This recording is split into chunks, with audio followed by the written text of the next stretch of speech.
Cheers everyone to Rafa Benitez.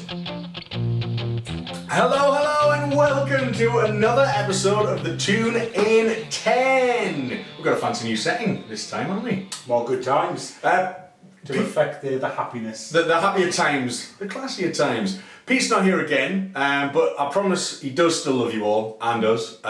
He'll be back soon. But we're going to crack on because we've just beaten Norwich 4-3 in possibly one of the greatest comebacks since the Arsenal 4-4. When do you think the last time we won 4-3 with a hat-trick being scored was? Can you remember? God, I think we're back in Robson's days at least. I think earlier than that. Or I think I haven't fact-checked this, but I think it was. You guessed it. Alan Shearer, 4-3 against Leicester with 3-1 down, and I think he came back and scored a hat-trick in like the last 11 minutes. It was live on Sky Sports. I was going mental with my dad, I remember. So that was some fine times. But yeah, I mean, a lot of people saying the entertainers have returned. Have they? We'll discuss that in the match review. As always, I'm Adam, and that's Vince, and this is the Toon in 10. We've got 5 minutes on the clock.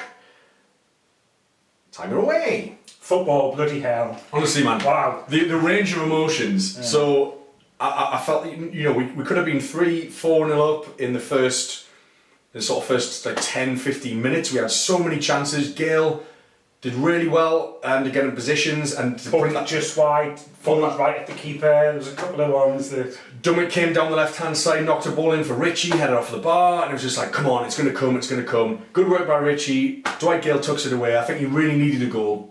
Got three in the end. He certainly did. He did. He could have had 6 goals. In all honesty, he could have had actually the first. But it felt a little bit like the Aston Villa again, because it was a dominating first half performance, yet we didn't put the game to bed. We could have been out of sight.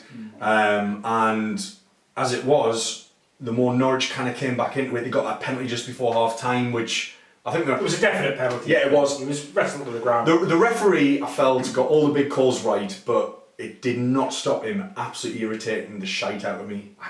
Niggly little behaviour and decisions, and it was similar against Wolves as well. We had a very sort of egocentric, attention-seeking amateur. It's a big game for them. Did you see this referee was taking selfies on the pitch before the match, though? This is what I've seen, yeah. Do you know what? Well, it just kind of shows where it's amateurish, isn't it? It is. But Doug, it's good that we're the big draw. You're the referee, you're impartial. You're not meant to. We know they are overall. Take it as flattery, but then obviously. Norwich not very professional. Norwich came back into the game. What do you think of Norwich as a team? I thought they played very well. As a away side, I tell you what, if they played that Murphy, the young lad they're all raving about. You got Jacob Murphy, yeah, well he's a twin brother. I always kind of was aware of Josh, but it's kind of Jacob that apparently he's kicked. I didn't even know he had a twin brother before this week. I thought it was the same person. Very versatile. I did not say that. But he's everywhere on the pitch. I think Norwich. Yeah, I think Norwich play that game, that same performance. 9 times out of 10, they walk away 3 points, no bother. I think they played very well. They made us work very hard for just a point, let alone the 3 points. So I think in a couple of deflections, they had a couple of shots on the counter attack, a couple of deflections. It was very frustrating. I don't think we were fighting as hard. They wanted it more, and I thought it was going to be the same old story. But what do you think of everyone that left at 3-1 down, about 70 minutes? Well, I'm not going to. They can do what they want. They've paid the money, but I think they've suffered. They've suffered the fact that they've missed out. I think if it wasn't what is an amazing moment. But this many people leaving, but because it was late on, heard someone on the radio talk about a trip back to Swindon. But never leave early. That's a lesson for us all. I've never left early. How about Shelby's ball for Gayle's second? It was about 60. Honestly, tweeted this before. It was like one of the best assists I've ever seen. Even live. better than his one for Janmat's goal. Do you remember the Janmat goal against West Ham? No, he fed Janmat. Janmat assisted for I think possibly Perez. I think, but it was just incredible. It was on his foot because Gayle had brought it down. But credit in to the first half. Take that in his stride though. How many he's taken?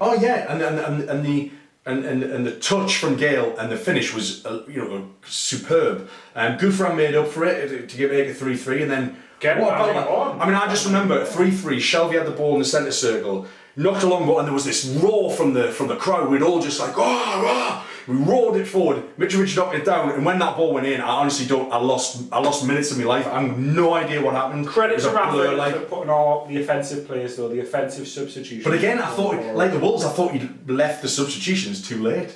But Gayle, fair play to him. He's smashed it up, and 7 goals in 8 games. He was my tip for the leading goal scorer. I think he's our first choice striker.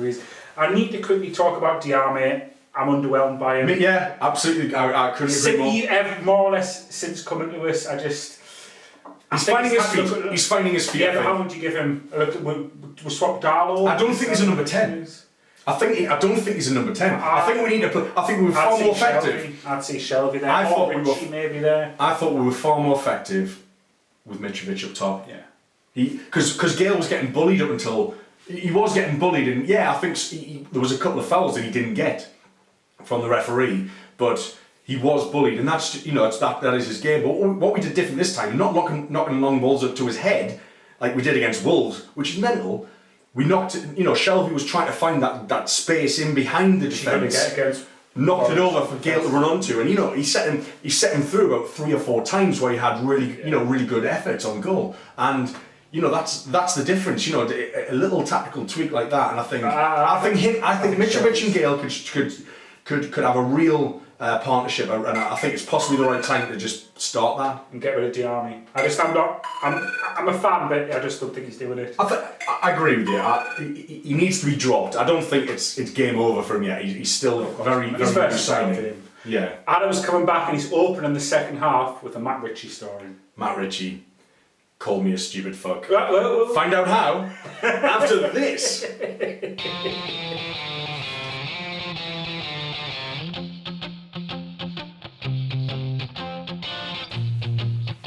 So Adam, you've been called in plenty of times by other people in your life. Tell me about the time that Matt Ritchie called you a stupid fuck yesterday night. Nailed it, didn't he? Right, so picture this, we're 3-2 down. I didn't feel that the team was trying very hard. So the action I sit at the front of the east stand and near the halfway line.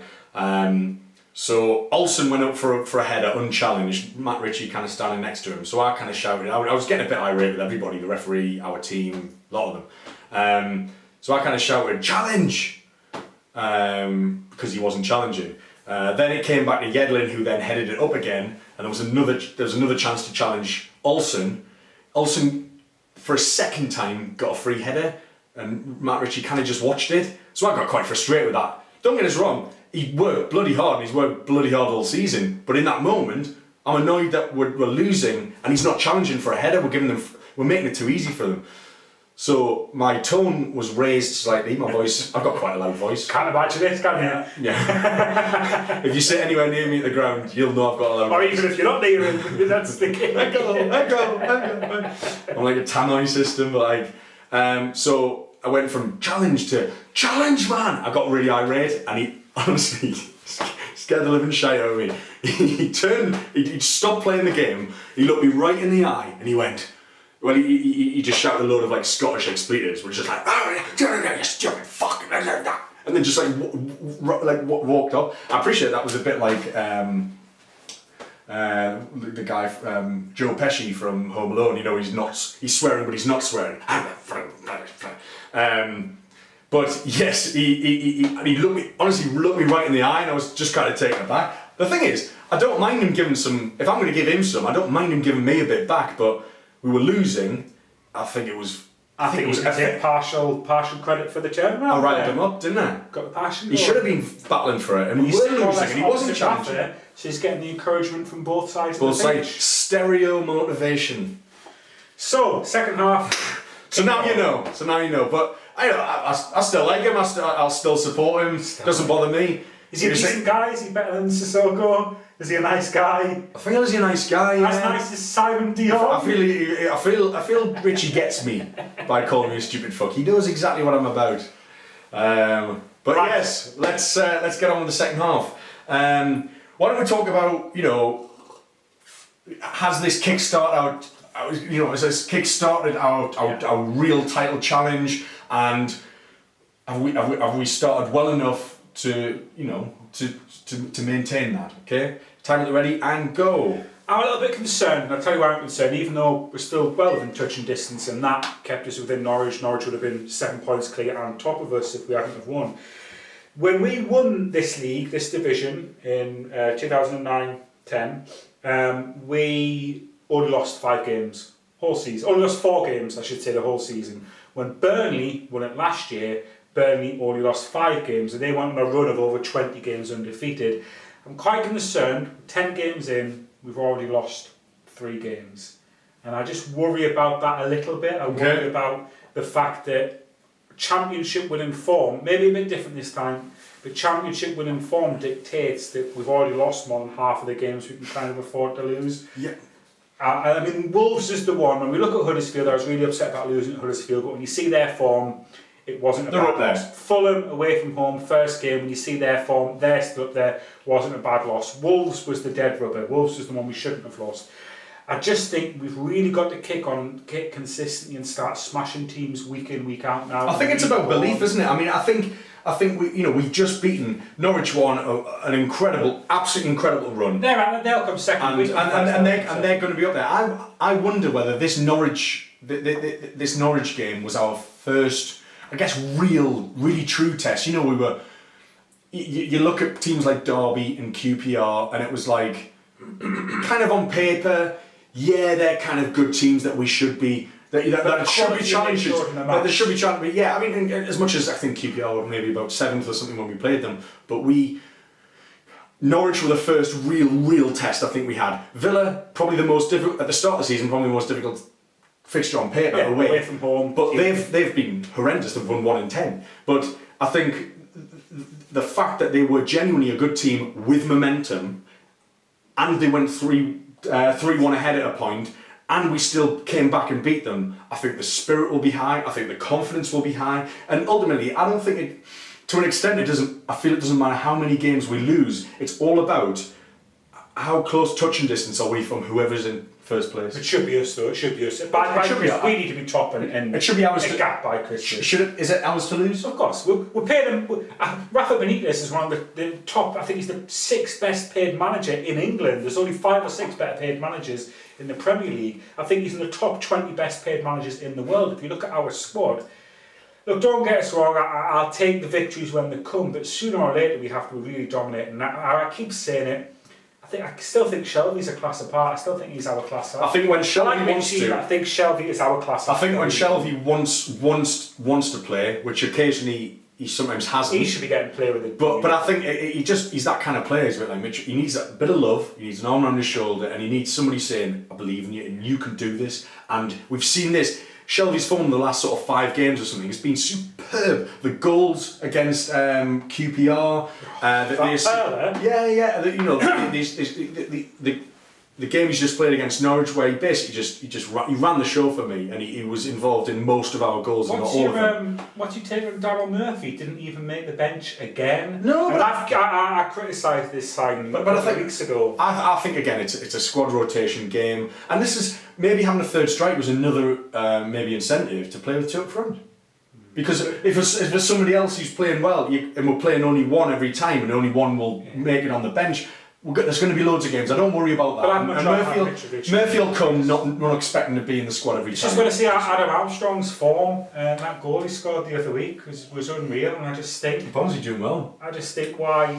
Well, I think I'd rather see a young Jordan out who we've traded the team. Had we lost that game against Norwich, would have been 7 points off the pace. As it is, we're 3 points off the pace. We're still in the mix. And a couple of easy games. Yeah, we've got Rotherham. Well, even having Preston at home, that's almost. No offence to Preston, we're going to get to the quarterfinals of their league. No, scratch that. Loads of offence to Preston. These are shit. But I think what we've got to do. No, we've got to assert ourselves. We are the big fish. Of course. And what we've got to do is take this performance, the performance against QPR, the performance against Derby, the performance against Brighton, this performance against Norwich, and we need to take that and we need to.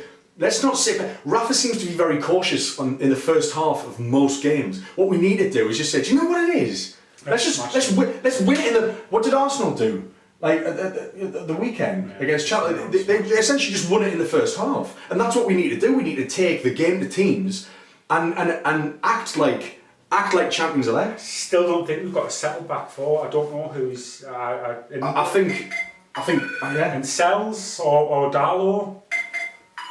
When does Elliot come back? And Darlow had a couple of good saves yesterday, down there. But this is why Rafa Benitez has paid £4 million a year to make the hard decisions. we don't have to. We just get to comment on them for free. Chat shit and get goals in the books. I'm such a stupid fuck. But yes, it's honestly, what a game. And if you were there, the atmosphere was incredible. If you weren't there, but you still called the highlights, I'm pretty sure you managed to get a flavour of what it was. Just to say one more thing, 48,000 people to a Wednesday night match in the Championship. I think I'm saying more or less. Where else in the world, man? Who else was getting that for the Champions League that was held last night? Where else in the world? Best fans in the world. I know, you can imagine a team like sort of River Plate maybe, when they got relegated unceremoniously, getting that many fans for second tier side, but where else? Juventus when they got sent down, but do you know what I mean? It probably wasn't even that. I don't think the old Daddy Happy didn't have that capacity. No. We are winning football at the minute, Geordie fans, so enjoy it, drink it up and indulge. Thank you very much for watching yet another episode of the Toon in 10. I've been Adam. That's been Vince. Pete will return, I promise. We haven't locked him in a cupboard or anything and forgotten about him, feeding him fish heads. I swear he's still roaming the universe. Share with all your friends.